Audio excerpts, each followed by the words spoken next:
Bezrat Hashem, the Gemara this morning is Ketubot, page 22a. King Solomon is telling us, Achaim ve'amavet biad lashon. Life or death is on the tip of your tongue. The Midrash is explaining what did they mean. What are those wisdom words of King Solomon? The Midrash says there was a king. He fell sick, and they told him the only cure for him is to drink milk of a lioness.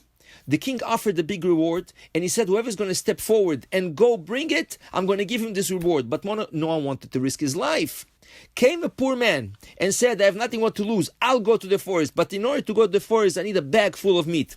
They gave him a bag full of meat. He ran to one of the forests he knew, and over there he saw a lioness feeding her 3 cubs. The first day he screamed from far to her and threw a piece of meat to her, which she fed to the 3 babies. The second day he got a little bit closer and again threw another piece of meat. The third day he got a little bit closer and threw a piece of meat till he got very friendly with the lioness and came very close to her, feeding her. And then he took a cup of milk, closed it up, and ran back to the palace to give it to His Majesty to get his reward. On his way, he was so tired, he stopped to rest for a few minutes, and he sees a strange dream. In his dream, all the organs are fighting. The feet are saying, it's thanks to me that we're here today because I came to this place. And the hands say, it's thanks to me that milked the lioness that we're going to get the big reward. And the eye said, what are good feet for? And what are good the hand for if you cannot see where the lioness was? And then the ear said, it's thanks to me that I heard the king's words that we're here today. So said each organ, till the tongue said, it's thanks to me that I spoke to the king and I told him that I'm willing to go, that we're going to get a big reward. So all the organs got together, the feet, the hand, the ears, the eyes, and said, you tongue, you're the smallest organ in the body, go inside your hole and hide yourself. Then the tongue said, yes, I'm going to hide myself, but I'm going to get you all in a pit. Then he woke up and he says, what a strange dream. It's probably from my tiredness. He runs to the palace. He brings the cup of milk from the lioness and he tells His Majesty, Your Majesty, I brought you milk of a dog.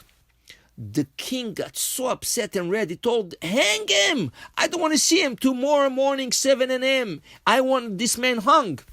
They threw him in a prison, and the poor man was crying all night till he falls asleep. And then his dream, he sees all his organs are crying. His feet are crying, his hands are crying, his eyes are crying, his ears are crying. And the only one laughing is the tongue and said, you see, I told you I'm going to get all of you into trouble. Then all the organs ask sorry from the tongue. He says, okay, now that you're sorry, I'm going to fix the whole situation. The next morning, they take him to hang him, and they ask him, what is your last request? So he says, my last request is to speak 5 minutes to His Majesty.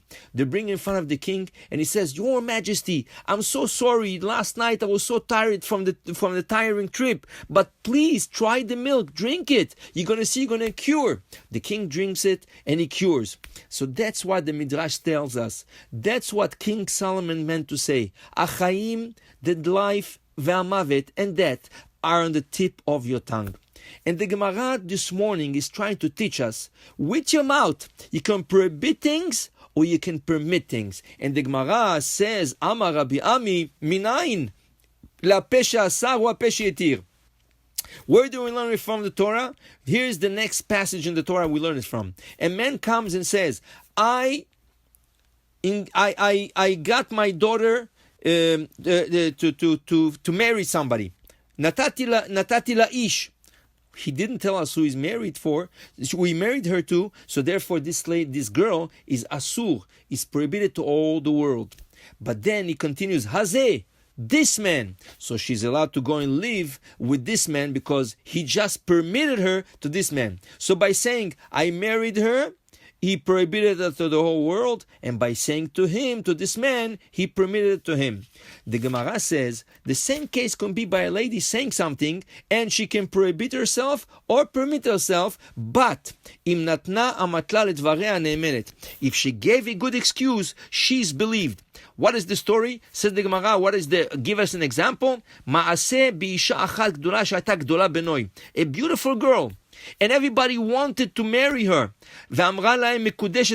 She told everybody, oh, I'm already married. So everybody went away from her. One day, she went and she married somebody. So the rabbis of the generation told her, didn't you tell us you're married already? She says, yes. I just said that because a lot of people who came to marry me were not the right people. They were gamblers, they were drunk people, there were all kinds of people. And I didn't know how to get rid of them. So the only way to get rid of them is saying I'm already married. But now that I found the real man, the tzaddik, so I'm telling you it was all a game. Now I'm telling you I was not married. I got married to this man. So by giving such a good excuse, she was believed. The same way, in the halacha, in the Torah, if a lady comes to her husband and says, oh, I think I saw blood and I'm nida, I'm not kosher for you, for the week, so she is not allowed to get close to her.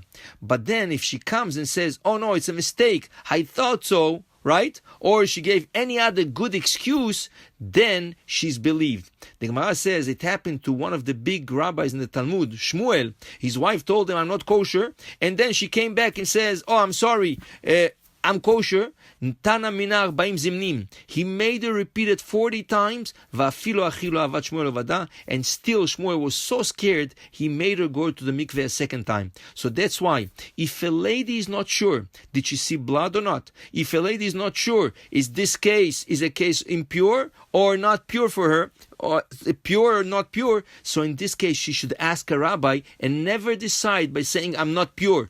Say I'm not sure, and then find out, and then the rabbi is going to tell exactly what is their status. To tell you, before you take out the word from your mouth, make sure you're not saying something that you prohibit yourself. And if you did, you better have a good excuse to permit yourself. Baruch Adonai le'olam, amen ve'amen.